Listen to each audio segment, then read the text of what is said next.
Hello everyone, how are you doing? This is MD Tech here with another quick tutorial.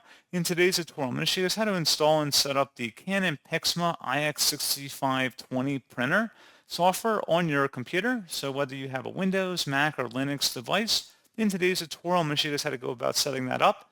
And without further ado, let's go ahead and jump right into it.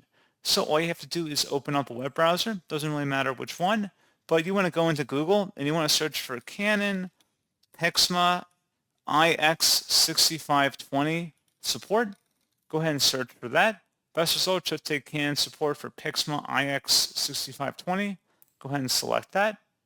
And then scroll down and select underneath downloads where it says software and drivers. Go ahead and expand that. And then if the operating system or version is incorrect here, you can click the drop downs and make those changes. If you scroll down a little bit further on this page, there should be an item in here that says My Printer. Go ahead and select the download option for that piece of software. And then once it's done, go ahead and open up that file and then select yes to run it. It should be directly from canon.com. And you can see welcome to the Canon My Printer Setup program. This program will install Canon My Printer on your computer. Select next, select your region, and then your country, and then next again. Select yes. Change your destination folder if necessary, and then next again.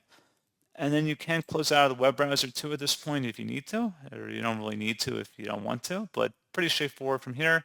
If you want to create a desktop shortcut, you can. Otherwise, you can uncheck that option and select complete. And that is all you have to do. So pretty straightforward process, guys. And as always, thank you for watching. I do hope that I was able to help you out, and I do look forward to catching you all in the next tutorial. Goodbye.